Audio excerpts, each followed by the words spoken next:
Star cast set అయింది అన్నారు. 2025లో shooting start అంటున్నారు. మరి స్పిరిట్ కు జోడి ఎవరు అనేది చెప్పరా అంటే మ్యాటర్ అక్కడికే వస్తుంది.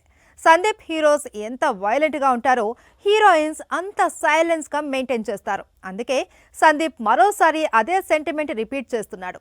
హీరోయిన్ గా సీతను ఎంపిక చేశాడు. యానిమల్, పుష్ప 2 మూవీస్ తో బ్లాక్ బస్టర్స్ అందుకున్న రష్మిక ఇప్పుడు స్పిరిట్ లో రెబల్ తో జోడీ కట్టనుందని ముందు నుంచి ప్రచారం సాగింది. కానీ ఆ ఛాన్స్ ను సీతారామం ఫేమ్ మృణాల్ అందుకుంది. సీతారామం, హాయ్ నాన్న లాంటి చిత్రాలతో తెలుగు ప్రేక్షకులకు బాగా దగ్గరైంది మృణాల్. ఆ తరువాత ఫ్యామిలీ స్టార్ లో నటించింది. కానీ హిట్ కలిసి రాలేదు. అందుకే స్పిరిట్ తన దగ్గరకు వచ్చే వరకు వెయిట్ చేసింది. నిజానికి ఇటు టాలీవుడ్ అటు బాలీవుడ్ లో బిగ్ బ్రేక్ కోసం ఎదురు చూస్తోంది మృణాల్.